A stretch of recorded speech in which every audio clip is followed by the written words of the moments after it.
Hello friends, आप सभी कैसे हो। शायद आप बड़े मज़े में होंगे। मेरा आज का टॉपिक सम्राट अशोक है और मैं आज आपको सम्राट अशोक के बारे में पूरे वृत्तांत से बताऊंगा। सम्राट अशोक के जीवन से जुड़े हर पहलू से आपको अवगत कराऊंगा और इस तरह से अवगत कराऊंगा कि आप भाव विभोर जरूर हो जाओगे। ठीक है, सबसे पहले ये देखो, सम्राट अशोक, इसका जन्म कब हुआ था ये जानना जरूरी है। सम्राट अशोक का जन्म 304 ईसा पूर्व हुआ था। समझ रहे हैं ना आप। और यह सम्राट अशोक का जन्म स्थान जो है ये पाटलिपुत्र, जिसको अभी हम लोग पटना भी बोलते हैं। ठीक है, कहा जाता है कि सम्राट अशोक के जो पिता थे उसका नाम बिंदुसार था। सम्राट अशोक के पिता का नाम बिंदुसार था। समझ रहे हैं। तो बिंदुसार एक बार शिकार खेलने के लिए गया था और वहां बिंदुसार के दुश्मन ने बिंदुसार पर जानलेवा हमला किया था और वह उसका हालत यानी बिंदुसार का हालत इतना खराब, इतना बदतर हो गया था कि मानो वो मृत्यु के मुख में समाने वाला था। और उस समय उसका जान बचाने वाला जो था वो अशोक की माता थी, जिसका नाम था सुभद्रांगी। क्योंकि सुभद्रांगी को जड़ी बूटी का बहुत ही ज्ञान था। वह एक दयालु महिला थी, उसके अंदर दया बहुत अधिक था और उसने सम्राट बिंदुसार की जान बचाई। और फिर सम्राट बिंदुसार सुभद्रांगी के व्यक्तित्व से इतना प्रभावित हुआ कि उसके साथ विवाह कर लिया। ठीक है, और इसी सुभद्रांगी और बिंदुसार से अशोक का जन्म हुआ। कहा जाता है कि बिंदुसार की एक रानी थी, नूर। ठीक है, और नूर के पिता का नाम था मीर खुरासन।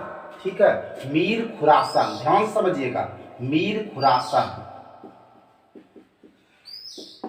जब मीर खुरासन ने यह जाना कि सम्राट बिंदुसार जो है किसी अन्य महिला से प्रेम करती है और उसका बेटी का वैल्यू नहीं दे रहा है, उससे प्रेम नहीं कर रहा है, तो गुस्से में गया।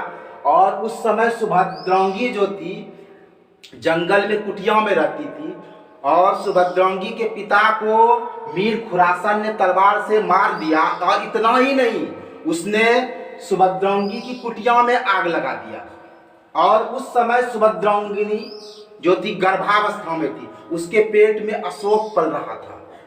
पूरा कुटिया में आग लग चुका था। ध्यान दीजिएगा, पूरा कुटिया में आग लग चुका था।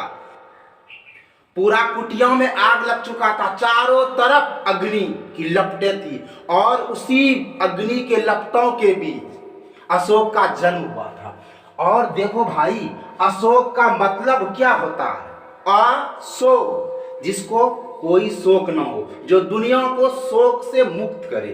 ठीक है, यहां तक आपने अशोक के बारे में समझा। अब देखो इधर क्या हुआ, बिंदुसार अपने राज्य मगध लौट आया और व्यस्त हो गया। और इसी बीच कुछ दिनों के बाद इसने मीर खुरासन को भेजा था कि जाओ भाई, मेरी एक पत्नी है, उसका हालचाल पता करके आओ। तो मीर खुरासन ने हम क्या किया था, आग लगा दिया था और इसको सूचना दिया था कि आपकी जो पत्नी है वो मर गई है। और एक बात मैं आपको और बताता हूं, सम्राट बिंदुसार सुभद्रांगी को धर्मा नाम से बुलाता था। धर्मा, इसने एक नाम दिया था उसके व्यक्तित्व को देखकर, उसके धार्मिक रुचि को देखकर, उसके महानता को देखकर उसने सुभद्रांगी का नाम धर्मा दिया था। तो जब बिंदुसार को यह मालूम हुआ कि उसकी जो सबसे प्रिय रानी है, जिसको वो धर्मा कहा करता था, उसकी मृत्यु हो गई, तो बहुत ही दुखी हुआ। लेकिन राजा था, शासन तो करना ही पड़ता था। अब देखो यहां क्या हुआ था, यह सुभद्रांगी की मृत्यु नहीं हुई थी, वो आग में से बच गई थी। और उसका पुत्र अशोक जो था वह बचपन से ही बहुत बहादुर था, इतना बहादुर जिसका वर्णन करना संभव नहीं था। और वह अपने दोस्तों के बीच वनराज के नाम से जाना जाता था। वह एकदम सिंह के तरह चपल था, फुर्तीला था। अब देखो, अब इधर सम्राट बिंदुसार तो यह सोच ही लिया था कि उसकी पत्नी जो है उस मृत्यु को प्राप्त कर गया।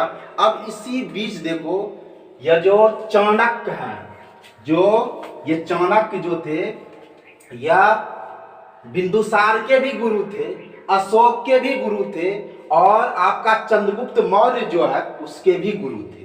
ठीक है। और एक बात मैं आपको ये बता देता हूं कि सम्राट अशोक के दादा का नाम चंद्रगुप्त मौर्य था। ठीक है, यानी बिंदुसार के पिता का नाम चंद्रगुप्त मौर्य था, तो सम्राट अशोक के दादा का नाम क्या हुआ? चंद्रगुप्त मौर्य हुआ। और सम्राट अशोक के दादी का नाम दुर्धरा था। ठीक है, यानी बिंदुसार के माता का नाम दुर्धरा था। ठीक है, समझ रहे हैं यहां तक आप? अब देखो, सम्राट अशोक के बारे में और थोड़ा बता देते हैं कि इसकी पत्नियों में महारानी देवी, रानी पद्मावती, तिस्यारक्षा, करवंकी और पद्मावती। ठीक है। अब देखो, अब थोड़ा सा हम आगे आपको ले जाते हैं, और इधर जब चाणक्य को मालूम हुआ तो चाणक्य ने गुप्त रूप से सम्राट अशोक जो था, यानी अशोक को और उसकी माता सुभद्रंगी को गुप्त रूप से रखा, और फिर समय होने पर उसको प्रस्तुत किया। ठीक है। तब तक जो था अशोक बिल्कुल तैयार हो चुका था, समझिएगा। अब देखो, एक बात था कि बिंदुसार जो था, जो बहुत बड़े सम्राट थे, वह एक न्यायप्रिय शासक था, उसमें कोई दो राय नहीं है, प्रजा को अपना पुत्र भी मानता था। लेकिन सम्राट बिंदुसार का जो आंतरिक महल था, उसमें बड़ा ही षड्यंत्र रचा जाता था। सब एक दूसरे को हराना चाहता था, मारना चाहता था। किस लिए? गद्दी के लिए। जैसे इसमें एक नाम है हेलेना का, और ये हेलेना कौन था? ये चंद्रगुप्त मौर्य की पत्नी थी, यानी सेल्यूकस की बेटी हेलेना थी। ये षड्यंत्र में बहुत ही अहम भूमिका निभाया करता था। इधर आपका मीर खुरासान, ऐसे कई षड्यंत्रकारी थे। ठीक है। और यह बात आचार्य चाणक्य जानते थे, इसीलिए उसने सम्राट अशोक को और उसकी माता सुभद्रांगी को बहुत दिन तक गुप्त रूप में रखा। ऐसे देखो, अशोक जो थे वह बचपन से ही नेक थे, बहादुर थे, अच्छे थे, कोई दो राय नहीं था। अब इसके भाई सब जो थे, जैसे सुसीम था, बिताशोक था, ऐसे कहने का मतलब है कि अशोक के 99 भाई थे। कितने भाई थे? 99 भाई। अब ये सारे धूर्त थे, जो सम्राट अशोक को, यानी अशोक को हमेशा मारना चाहते थे, और ये लोग गद्दी को अपनाना चाहते थे, और मजबूरन बस अशोक को अपने 99 भाइयों को मारना पड़ा। और सम्राट अशोक ने 99 भाइयों की हत्या की, उसकी तलवार ने 99 भाइयों के रक्त को चखा। तो इतिहास में यह बात साफ साफ है कि सम्राट अशोक अपने 99 भाइयों का रक्त अपने तलवारों में पिलाकर सम्राट बना। ठीक है, समझ रहे हैं? क्योंकि सम्राट अशोक की मजबूरी थी, अशोक की यह मजबूरी थी। अब देखो, हम थोड़ा आगे बढ़ते हैं। अब इधर क्या हुआ? सम्राट अशोक बहुत अच्छे शासक साबित हो रहे थे, अपने अगल बगल के सभी पड़ोसी राज्य को जीत भी लिया था। लेकिन ध्यान देना, उसके पड़ोस में एक राज्य था और उसका नाम था कलिंग। और कलिंग को बिंदुसार के टाइम में भी नहीं जीता गया था, काफी बहादुर वहां का राजा था। तो अब देखो, सम्राट अशोक के सामने एक टेंशन था कि कलिंग को कैसे जीता जाए। तो देखो भाई, राज्याभिषेक के 8 वर्ष के बाद कलिंग युद्ध हुआ, कलिंग की लड़ाई हुई, कलिंग का युद्ध हुआ, और यह काफी लंबे समय तक चला। दोनों तरफ से लाखों लाख योद्धा मरे, खून की नदियां बह गई। अंत में सम्राट अशोक की जीत हुई। कहा जाता है कि कलिंग विजय इसका आखिरी विजय था, लास्ट विजय। लेकिन मैं आपको एक बात बता देता हूं कि कलिंग विजय इसकी आखिरी विजय क्यों बनी? इतने वीर सम्राट थे सम्राट अशोक, फिर कलिंग उसका लास्ट युद्ध क्यों हुआ? क्योंकि कलिंग युद्ध के बाद सम्राट अशोक का जीवन परिवर्तित हो गया, टर्निंग पॉइंट हुआ। सुनो इसकी छोटी सी वाक्या। जब कलिंग युद्ध में कलिंग महाराजा मारा गया, और कलिंग महाराज का नाम था अनंत पद्मनाभन। अनंत पद्मनाभन जब वो युद्ध में मारा गया तो क्या हुआ, कलिंग का दुर्ग का जो फाटक था वो खुला, और एक वीरांगना अपनी सेना की टुकड़ी को लेकर बाहर आया। और वो वीरांगना कोई और नहीं, कलिंग के राजा की बेटी पद्मा थी। ठीक है, पद्मा के हाथ में नंगी तलवार है, और वह सम्राट अशोक को युद्ध के लिए ललकार रही है। सम्राट अशोक देखकर अचंभित रह गया, और जब सम्राट अशोक ने उससे वार्ता किया, उससे बात किया, तो काफी प्रभावित हुआ। और अंत में सम्राट अशोक का दिल इस तरह से बदल दिया पद्मा ने कि उसने तलवार को युद्ध के मैदान पर फेंक दिया, और उस दिन से कसम खाया कि मैं कभी अपने जीवन में तलवार नहीं उठाऊंगा। और उसके बाद उसने बौद्ध धर्म ग्रहण कर लिया, और उस दिन से उसने कसम खाया कि जो तलवार सिर्फ रक्त पीती थी, उस हाथ में मैं कभी भी कोई अस्त्र शस्त्र को धारण नहीं करूंगा। और वह बौद्ध बन गया। ठीक है, और फिर उसने सिर्फ प्रजा कल्याण के लिए जो शासन किया, तो सम्राट अशोक इतिहास में प्रियदर्शी बन गया लोगों के बीच। ऐसे तो कई शासक हुए हैं, अशोक, आपका अकबर, ऐसे कई कई नाम हैं, बिंदुसार, चंद्रगुप्त मौर्य, लेकिन इन सारे शासकों में जो स्थान सम्राट अशोक का है, उसका क्या कहना, अतुलनीय। ये प्रजा के बीच इतने लोकप्रिय हुए कि यह प्रियदर्शी कहलाया।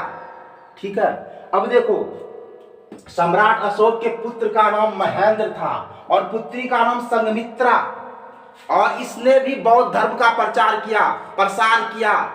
श्रीलंका गया, जापान गया, बर्मा गया, घूम घूम कर दुनिया के हर कोने कोने में बौद्ध धर्म का प्रचार प्रसार किया। तो गाइस, हम ये कहना चाहते हैं कि ये जो सम्राट अशोक है, ये एक महान सम्राट थे, इसमें कोई दो राय नहीं। थोड़ा सा हम ये भी आपको बताना चाहते हैं कि इसकी सतौली माता भी थी, जिसमें चारुमित्रा, रानी नूर वगैरह ये सब थी। चलो, अब हम एक बात आपको जो बताने वाले हैं बहुत ही अहम है कि सम्राट अशोक जो है, इसको प्रियदर्शी क्यों कहा जाता है। क्यों इतने सारे धरती पर सम्राट हुए, आखिर सम्राट अशोक ही प्रियदर्शी क्यों हुआ। तो हम एक बात आपको बताना चाहते हैं, क्योंकि सम्राट अशोक ने जब अपनी तलवार को फेंक दिया,